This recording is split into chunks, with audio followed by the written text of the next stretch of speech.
lapha. I'm the last man standing.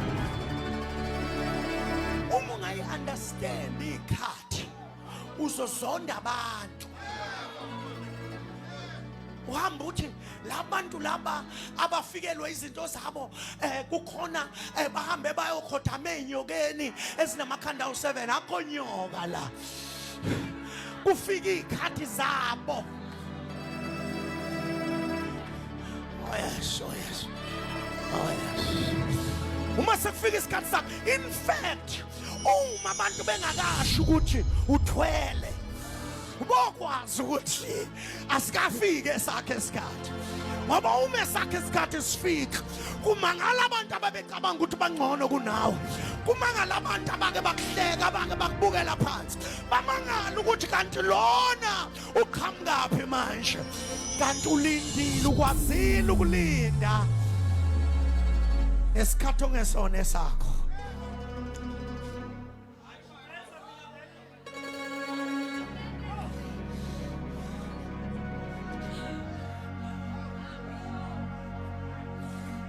Let me close like this.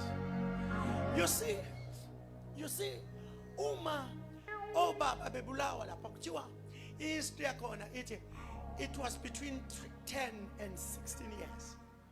Amathambo egcwele ithafa. Omile esigodini. Between 10 abekho exactly between 10 and 16 years. Amathambo ehlakazekile. Amagibhithe ethe sanqoba. Mayifuna ukuziphakamisa ayikhona esigodini afika athi sabaqeda lapha. Sabaqeda lapha. Sabaqeda lapha.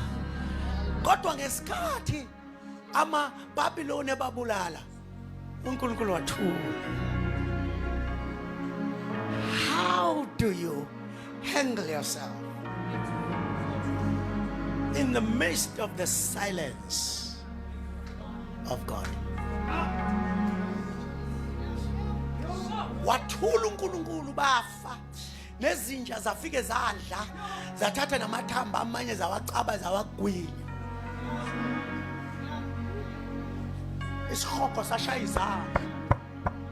Sathi hooray. Siqedile ngabo.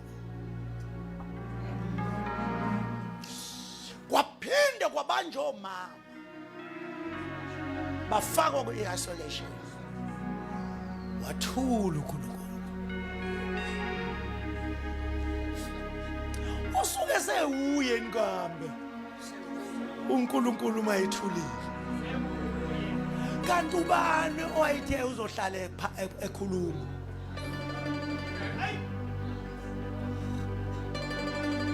Oh ya. Waphinde wathathwa iyouth yonke yayiBhabhiloni. Wathula. But more than that, ngiyavala manje. Ngiyavala. More than that, laba bafana bayiswa lapha bathenwa.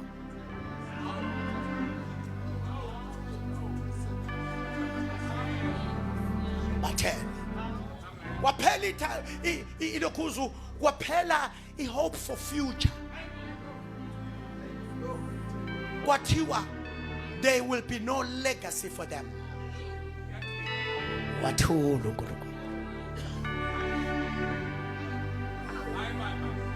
Wathula uNkulunkulu. Phela unyaka wokuqala, kwaphela wesibili, kwaphela wesithathu, kwaphela wesine, kwaphela wesihlanu, kwaphela wesithupha, kwaphela wesi7, kwaphela wesi8, 9, 10. Ake sithi 10 years. Isikhathi esincane 10 years. uNkulunkulu ethula. Wathula uNkulunkulu. Ngiyavala ngifakela le nto yami. Ngisuke ngingavali uyeka.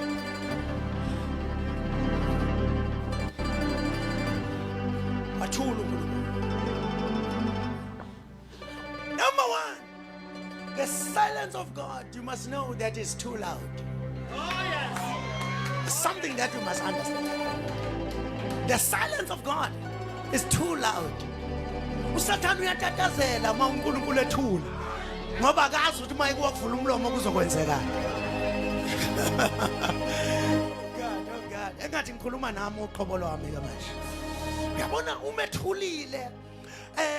Abathakathi bavula amehlo babeka izinto ngapha babethele ngapha nangapha becabanga ukuthi lo nkulunkulu kuphelile ngaye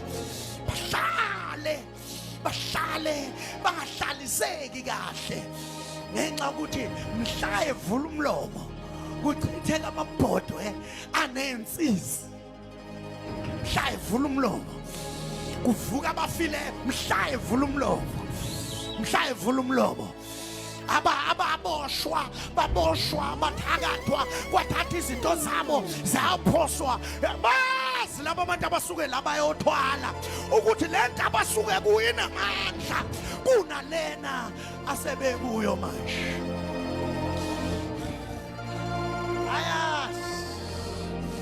ayazi kahle ifuna ukuthi noma ungaba weak ubheke khona noma ngathula kodwa akathula ubheke khona ngoba ngelinye ilanga he will open his mouth uthi ke mayisekhuluma umbhali wamaHebheru uthi izwi lakhe liphilile linamandla libukhali hlangothi zombili lihlaba kuze kwehlukaniswe phakathi kwethambo nemikantsha athi uDavide lingolidabula amalanga bomlilo liphunzisa impala mhla ekhuluma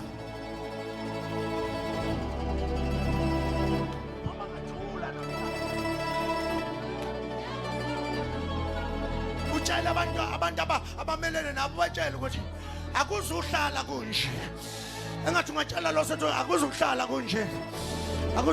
kunje angathula namhlanje na kodwa awulazi kusasa ukuthi mayivula umlomo ubizele kabani igama mayivula umlomo kuvuleka iminyango kabani mayivula umlomo ifaith uyithulula kubani